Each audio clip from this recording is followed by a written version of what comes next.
Before starting today's story, I want to ask you a question. If one day, someone can accurately tell your life in the next few decades, in which year will you succeed, and in which year will you fail? How much money will you make? Who will you meet? And even, when will you leave this world?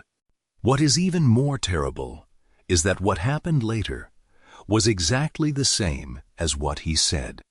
So, what would you do? Continue to work hard or accept your fate completely? In the Ming Dynasty, more than 400 years ago, there really was such a person. His name was Yuan Huang. Later, people were more familiar with his other name, Yuan Liaofan. He originally believed that fate had already been written. Until the age of 37, a Zen master's words completely changed his life. From then on, a man who was originally destined to have no children and a short life with limited fame not only passed the Jinshi examination and had children, but also lived to the age of 74. He wrote his life into a thin book, which is Liaofan's 4 precepts that have influenced countless Chinese people. Tonight, let's walk into this story that really happened in the Ming Dynasty and see how an ordinary person completed this life practice time, step by step, which was called a life-changing experiment by later generations.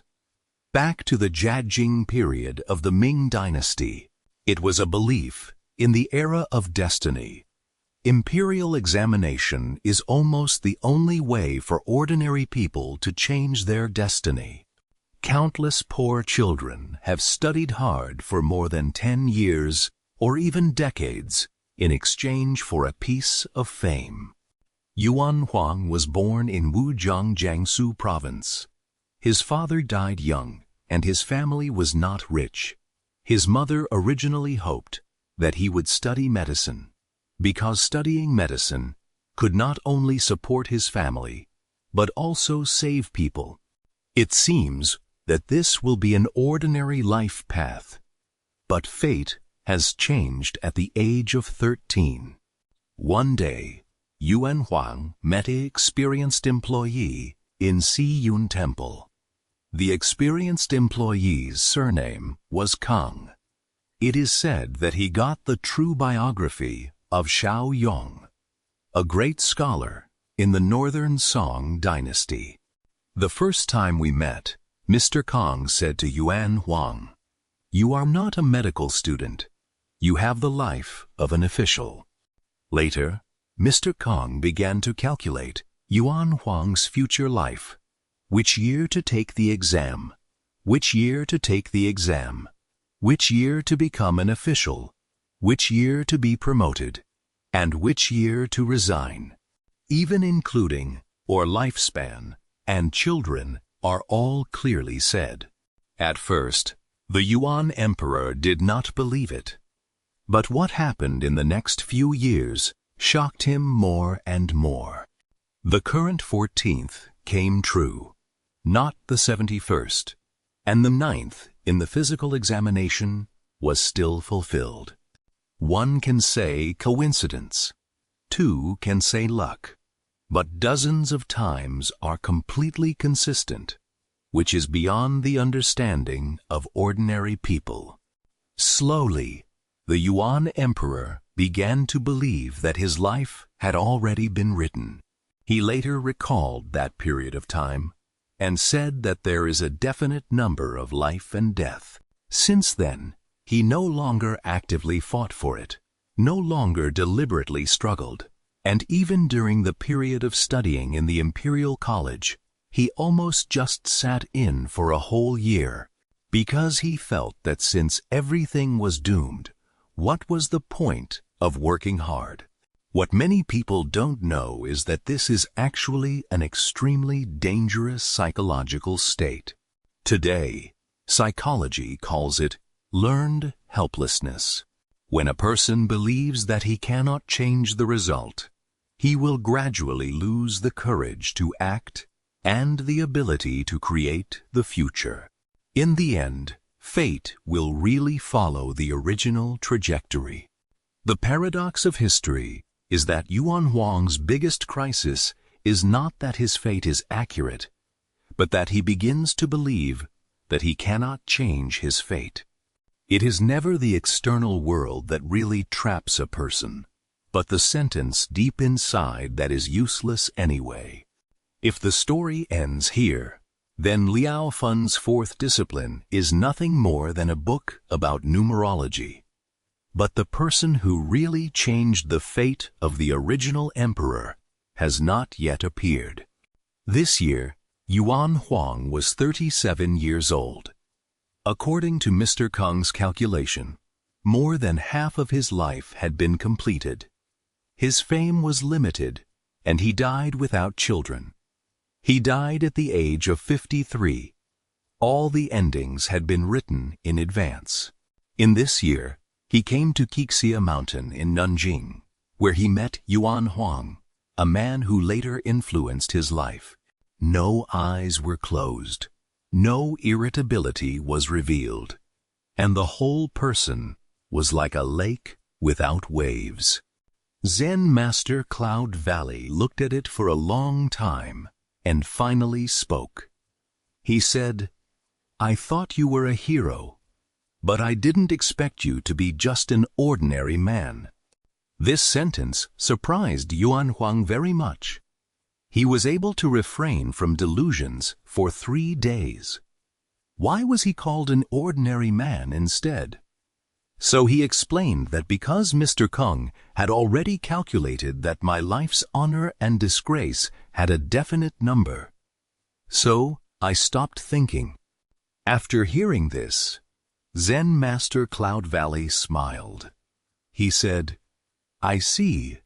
You are not without delusions. You have just resigned." This sentence, like a thunder, instantly split the fog of Yuan Huang for 20 years. Cloud Valley Zen Master went on to say that ordinary people are bound by fate because their hearts have never really changed. A good person can't count him, and a very evil person can't count him. Only those who repeat themselves day after day will live up to the predictions of fate. The paradox of history is here. Why can Mr. Kong calculate so accurately?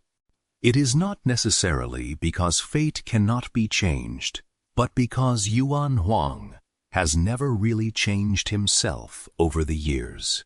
His thoughts, habits, personality, and choices have not changed.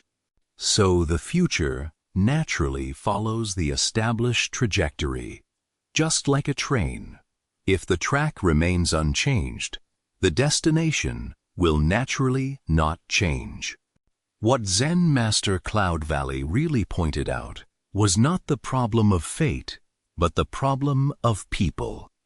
Most of the time, we always think that life has not changed because of bad luck, because the environment is too bad, because the times are unfair. But what is really worth thinking about is whether we are like the round spring of those days, repeating the same thinking, repeating the same habits, repeating the same choices every day, but expecting different results in life. Zen Master Cloud Valley then said the most important sentence in Liaofan's 4 teachings. Life is made by oneself, and life is born from the heart. In just 8 words, it has influenced the Chinese people for more than 400 years. What is life? How many other things are made? It is not to deny the objective environment, nor to deny the existence of fate, but to say that the key force that determines the direction of life always comes from your own heart. Your heart, your behavior choices, and your character cultivation are constantly shaping the future. Many people think that changing fate happens suddenly, but in fact, it is not. Destiny is more like a river, changing direction little by little every day, and finally flowing to a completely different distance. Hearing this, the Yuan Emperor finally couldn't help asking, if fate can really change, then what should I do? Cloud Valley Zen Master replied, "Start by seeing yourself clearly." This sentence sounds simple, but it is the real starting point of Liaofan's fourth training. Because most people overestimate their strengths and underestimate their problems. We are used to defending ourselves, to putting the blame on the environment, and to attributing failure to luck, but we seldom take a serious look at ourselves. However, Yuan Huang began the most important self-anatomy in his life. For the first time, he carefully examined himself. He found that he seemed to read a lot, but in fact, he was arrogant and mean, impatient, narrow-minded, fond of talking about others, lacking tolerance in things, pursuing high-minded on the surface, but full of obsession. He said, "Why should I get a better fate like this?" It was at this moment that change began to take place. True awakening is never about discovering the problems of the world, but about discovering one's own. Many years later, Wang Yangming proposed that the mind is the reason and emphasized seeking inward. In fact, it has something in common with Zen Master Cloud Valley's thoughts. Because the starting point of all growth is not to change others, but to change oneself. That night, the wind of the legend of Wonder Mountain blew through the meditation room. For the first time, a scholar who has been appointed for 20 years begins to believe in life. Maybe there is really another possibility.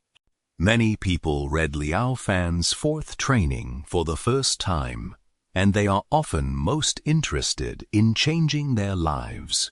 But the raw material vanadium itself said that there is one more important step before changing their lives. That is knowing. Know your faults. It may sound simple, but in fact, it is one of the most difficult things in life, because people are born good at forgiving themselves. When we make mistakes, we will say that I had.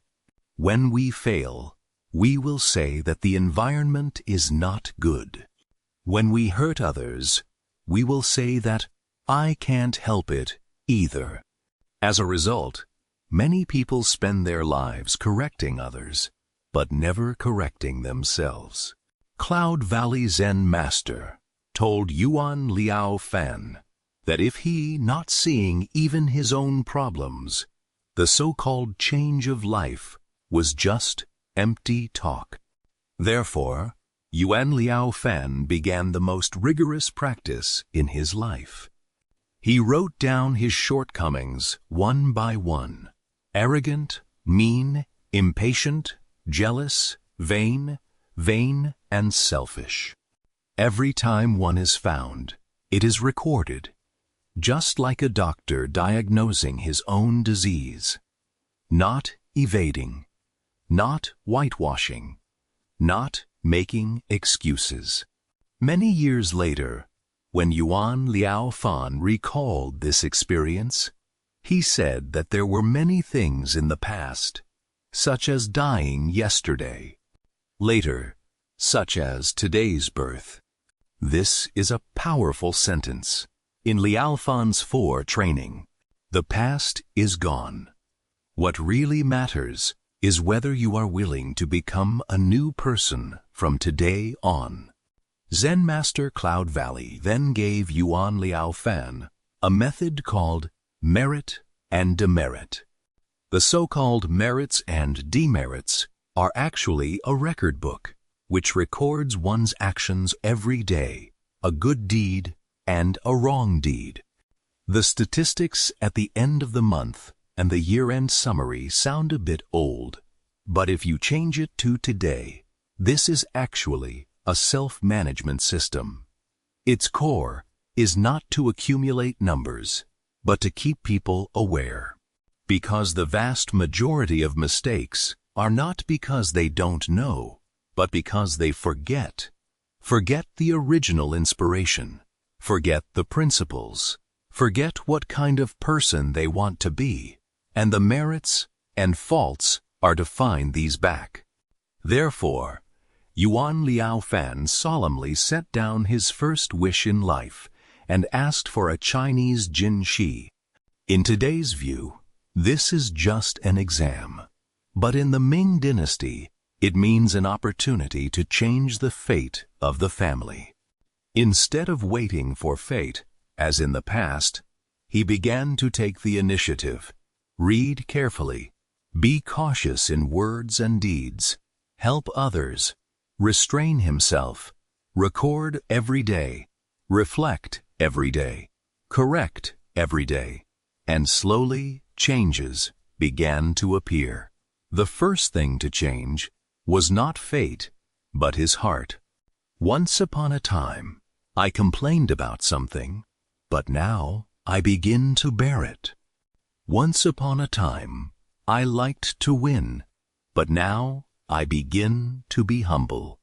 In the past, I care about gains and losses, but now I pay more attention to whether I have a clear conscience. Many people think that changing fate requires earth-shattering events, but in fact, it is not. Real change often comes from those moments that no one sees. A correction of an idea, an emotional restraint, a hurtful word not spoken, and a selfish decision being let go. These seem dangerous and insignificant, but they are, bit by bit, shaping the future. Just like the growth of trees, only a small circle of annual rings is added every day, but it can grow into towering trees in a few decades. Yuan Liaofan later concluded that we should not know what is wrong every day and change it every day. These 8 words seem plain, but they reveal the most real law of growth. No one can change his life overnight. All changes are completed in countless ordinary days. 1 year passed, 2 years passed, 3 years passed, and finally fate began to crack. Mr. Kung once asserted that Yuan Liaofan could only stop symbiosis and could not go further. However, a few years later, he won the Jin Shi examination and changed the originally destined life trajectory. But an even bigger miracle is still to come. After Mr. Faze once said he hit his 5th son, a 53-year-old audience. However, Yuan Liaofan not only had a son, but also personally wrote Liaofan's 4 precepts for future generations. More importantly, he lived to 74 years old, 21 years longer than expected. When history comes here, an intriguing question arises. Is Mr. Kong wrong? Not necessarily. What is really worth thinking about is that what Mr. Kong calculated may be the life of Yuan Huang at that time, but what he lived out later was the life of another Yuan Liaofan. Fate does not fail. What changes is people. When a person's thinking, behavior, and character change, the original future naturally no longer holds. Perhaps this is the most important reason why Liaofan's 4th training has been circulating for more than 400 years. What he really tells us is not how to predict the future, but how to create it. If the previous content is to answer whether fate can be changed, then the next, Liaofan's four teachings really begin to answer another question. How does fate change? The first reaction of many people is hard work, ability, opportunities, and contacts. Of course, these are important, but in the view of raw materials, there is a deeper thing, that is, virtue. There is a saying in ancient China, "Only the virtuous can bear the utmost." Many people regard it as a motto, but seldom think about its meaning seriously. What is a load? It means that how much blessing a person can carry depends not only on ability, but also on virtue, just like a container. If the capacity is too small, even if wealth, status, and opportunities come to the front, it may not be able to bear it. Live. Therefore, Zen Master Cloud Valley told Yuan Liaofan that the real way to change one's life was not to fight outward, but to practice inward. So, Liaofan's four teachings enter the third article on the way to accumulate good. In this article, Yuan Liaofan raised a very deep question. What is good? Many people will say that helping others is good, donating money is good, and doing good is good. However, Yuan Liaofan said, not necessarily, because good also has truth and falsehood. Some ends have songs, some yin and some yang, some half full, some big and some small. At first glance, it seems very complicated. In fact, in the final analysis, what he is discussing is a question. Why do you do good deeds? This is the most important criterion for judging good and evil. For example, for the same donation, some people really help others, and some people want to gain fame. It looks the same on the surface, but the motives are completely different. Yuan Liaofan believes that the former is true good and the latter is false good, because true goodness comes from the heart of altruistic, not the heart of exchange. The paradox of history is here. In many cases, it is not only the behavior itself that determines the value of a thing, but also the motivation behind the behavior. A person has done 100 a good thing. If his heart is full of showing off and calculation, he may not be able to achieve real growth. While another person helps others silently, even no one knows, but is shaping his own character little by little. The ancients called this Fan Yinda Yinda, is not a mysterious force, but the goodness not seen by others. Rebuilding bridges and roads, helping the poor, and helping the dangerous. Help others achieve success, giving charcoal in the snow, doing but not asking for return, helping but not asking for thanks. This is the goodness that Yuan Liaofan admires most. Because this kind of goodness can best change a person's heart. Truly brilliant people never regard kindness as a performance, but turn it into a habit. At the same time, Yuan Liaofan also put forward a very important point. Sometimes inaction is also an evil. Seeing here, many people may wonder, what is inaction? Let me give you a simple example.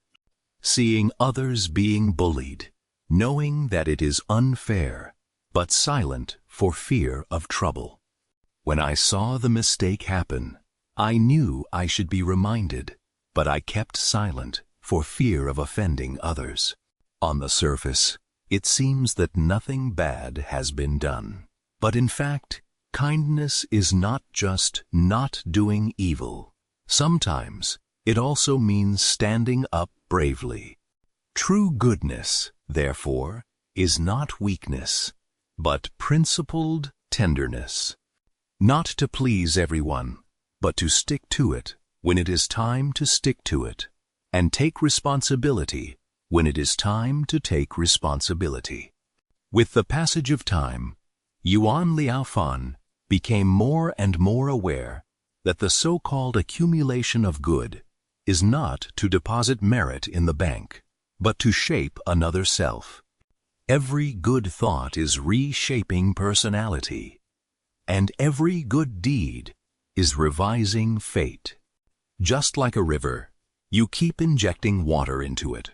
One day, the turbidity will slowly disappear, and so will life.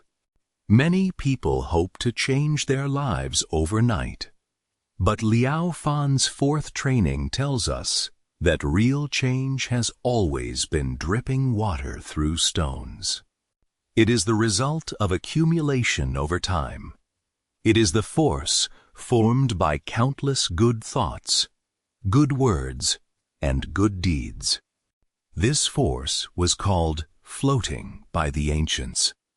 Modern people prefer to call it personality dividend. When a person's character becomes more and more mature, his judgment will become more and more accurate. The relationship will become more and more harmonious, and opportunities will appear more and more easily. It seems that his luck has become better, but in fact, he has already become a person who can undertake these opportunities. Therefore, the way to accumulate good is not to seek good fortune in essence, but to become a person worthy of good fortune. This is the most precious wisdom left by Yuan Liaofan to future generations. The last motto of Liaofan's four teachings is called filial piety of humility and virtue. If Yuan Liaofan were asked to choose the most important product from all his experiences, he would choose not cleverness, diligence, or even kindness, but modesty. Why? Because a person's greatest enemy is often not others, but himself. Especially after making some achievements, people are most likely to have an illusion that I am already very good. Once that happens, growth stops. The ancients said that full recruit damage, modest benefit. Just 6 words, but condensed countless historical experience. Observing historical figures, you will find an interesting phenomenon that many people fail, not because of lack of ability, but because they become arrogant after success. Xiang Yu is so. Yang Guang is so. Many dynasties are so. Many enterprises are so. And even many ordinary people are so. At the beginning, he studied modestly, but later, he did not listen to his opinions when he achieved results and finally declined. People who can really grow up continuously often maintain an open mind. They know that the world will always be bigger than themselves, and they will always have shortcomings. Therefore, they are willing to learn, listen, admit mistakes, and correct themselves. This is humility. Modesty is not to deny yourself, but to know yourself correctly, neither to be overly inferior nor overly conceited. To know your strengths and limitations. Such a person can often go further because he always keeps room for growth. When Yuan Liaofan summed up his life later, he found that when he began to treat others with humility, many originally tense interpersonal relationships eased. Many opportunities appeared on his own initiative, and many noble people began to be willing to help him. This is not metaphysics, but the law of human nature. No one likes arrogant people, but almost everyone is willing to be close to modest people. Therefore, modesty is not only a kind of moral character, but also a kind of wisdom. A kind of wisdom that can make people make continuous progress. And this is exactly the answer that Liaofan's fourth training finally left us. True luck in life often begins with humility. At this point in the story, many people may have a question. The Liaofan's Four Teachings was written more than 400 years ago. At that time, there was no internet, no workplace competition, and no fast-paced life in modern society. So why are we still reading it today? The answer is actually very simple. Because times have changed. But human nature has not changed. The problems that plagued Yuan Liaofan 400 years ago still plague countless people today. Some complain about their origin. Some complain about the environment. Some complain about luck. Some feel that they have no talent. Some feel that their efforts have no return. And some are in anxiety and confusion, not knowing where the future is. If you observe carefully, you will find that there is a common root behind these problems. Far away, that is, the initiative of life is handed over to the outside world. I always feel that happiness depends on others. Success depends on the environment, and the future depends on luck. So my heart is becoming more and more passive and weak. The greatest value of Liaofan's Four Training lies in returning the initiative in life to ourselves. He told us that you cannot decide your origin, but you can decide your growth. You cannot decide the past, but you can decide the future. You can't control others, but you can manage yourself. This is a book about responsibility and a book about growth. Many people understand it as a secret book for changing one's life. But it is not accurate because what the raw material vanadium really changes is never fate, but oneself. When a person starts to read seriously, do things seriously, reflect seriously, treat others seriously, and accumulate goodwill seriously, new possibilities will naturally appear in life. Modern psychology has a concept called internal control personality, which means believing that the outcome of life depends mainly on one's own choices, not the external environment. Studies have found that people with this mindset are generally more positive, resilient, and more likely to succeed. Interestingly, Liaofan's Four Teachings said the same thing 400 years ago, but the ancients called it life-making. The so-called life-making is not waiting for fate, but standing up and becoming a participant or even creator of fate. For today's workplace, Liaofan's Four Teachings tell us that real competitiveness is not a temporary ability, but a long-term character. A good person always gains trust. An integrity person will always get opportunities. A person who is willing to take responsibility will always grow.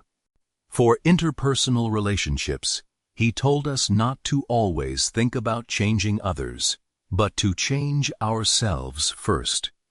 Complaining only creates distance, and understanding creates connections. As far as life choices are concerned, he told us not to be kidnapped by the immediate gains and losses. Some goodwill will not be rewarded immediately, and some efforts will not bear fruit immediately. But all the right things will eventually shape the right self, and the right self will eventually lead to the right life. Therefore, what Liaofan's Four Teachings really talk about is not mysterious power, fatalism, or seeking God and worshipping Buddha, but a simple but profound logic of life. Thought determines behavior. Behavior forms habits. Habits shape character, and character affects fate. When you change your mind, everything behind will slowly change. This is the most precious gift Yuan Liaofan left to future generations. The night is already very deep. Let's look back to the middle-aged scholar standing on Qixia Yishan more than 400 years ago. At that time, the Yuan emperor would not have thought that a family motto he wrote to his son would be passed down for hundreds of years and affect generations of Chinese people. I would never have thought that countless people in later generations would open this thin book to find the answer when they were confused. Looking back on Yuan Liaofan's life, there is actually no earth-shattering legend. He did not establish a dynasty, did not open up territory, did not leave great military exploits. He just completed a more difficult thing, defeated himself. From appointment to life, from complaint to commitment, from conceit to humility, from drifting with the flow to actively correcting life. He has proved one thing in his life, that one's greatest victory is never to defeat others, but to surpass himself. Yesterday, what Liaofan's 4 teachings want to tell us at the end may not be that fate can change, but whether fate can change or not, you should become a better yourself. Because when you are more and more kind, more humble, more self-disciplined, more and more responsible, life will be more and more open, even if there is no miracle. As the Book of Changes said, there must be Yu Qing in the house of accumulating goodness. Yu Qing here may not be wealth, status, or fame. He is more likely to be a stable, calm, and prosperous heart, a kind of life in the face of wind and rain, the power to keep light. And this may be Liaofan's real way to change his life. When we close the last page of Liaofan's 4th training, the story seems to be over, but the real life has just begun. At this moment, you may be experiencing pressure, may be facing choices, may be anxious about the future, may be wondering whether your efforts are meaningful. If this is the case, please remember a sentence Yuan Liaofan left to future generations, such as yesterday's death, later, such as today's birth. The past is over. No matter how many times we have failed, how many opportunities we have missed, and how many regrets we have experienced, it is only yesterday's story, and today is always a new opening. In fact, no one can go back to the past, but everyone can correct a shortcoming, fulfill a promise, maintain a kind thought, help a person in need, finish reading a book, and insist on self-discipline for a day. These insignificant changes will eventually converge into a new destiny in the years. Because fate is never suddenly changed one day, it is shaped by bit in countless ordinary days. 400 years ago, Yuan Liaofan wrote his own experience as a family letter to his son. 400 years later, this entrustment through time and space was also sent to the front of the screen. Before you, may you not be trapped in the past or afraid of the future. May you always have the courage to grow upward on the long road of life. May you still believe in kindness, persist in hard work, and love life after going through ups and downs.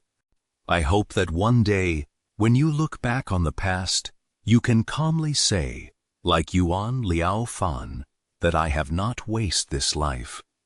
Good night. This is the Late Night Reading Hall. I'll see you next story.